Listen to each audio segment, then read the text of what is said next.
जिलाभित्तिक नियुक्ति दाबी में नवरंगपुर जिलापाल कार्यालय घेरी मिलित क्रियानुष्ठान कमिटी कनिष्ठ शिक्षकों सहित जिलार समस्त ग्रुप सी और ग्रुप डी पदवी में जिलाभित्तिक शिक्षक नियुक्ति दाबी में शह शह युवक युवती शोभायात्रा आसी जिलापाल कार्यालय आगे धारणा देते सरकार दाबी न शुणिले आगामी दिन में आंदोलन को आहरी तीव्र कर आंदोलनकारी चेतावनी देते जिलाभित्तिक कनिष्ठ शिक्षक नियुक्ति दाबी में गत सेप्टेम्बर 26 तारिख आंदोलन चलता बेले अभिभावक मैंने पिलामानंकु स्कूल को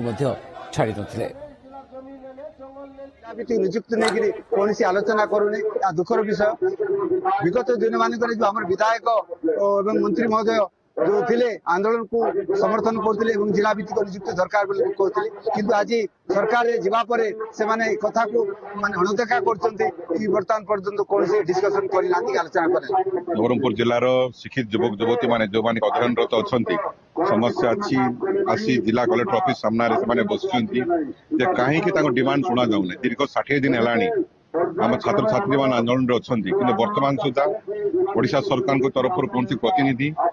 जिला प्रशासन तरफ कौन प्रतिनिधि देखा करना नवरंगपुर जिले में जिला भित्तिक नियुक्ति धीरे धीरे उग्र रूप धारण करने को देखते आज नवरंगपुर जिलार शिक्षित युवक युवती मैंने जो मैंने अध्ययनरत अच्छा समस्या अच्छी आसी जिला कलेक्टर ऑफिस सामने बस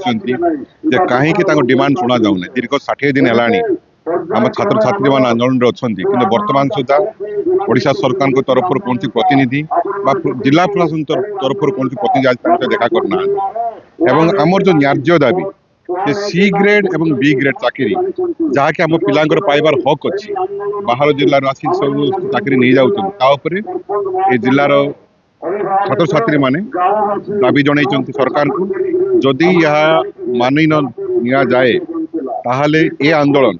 नवरंगपुर जिलार भुवनेश्वर जिलार दिल्ली पर्यंत लड़े निष्पत्ति क्रियानुष्ठान कमिटी नहीं आज आम घेराव कर जिला कलेक्टर ऑफिस को से निजे आसी सरकार कौन आभिमुख्य अच्छी सरकार कौन योजना अच्छी या नहीं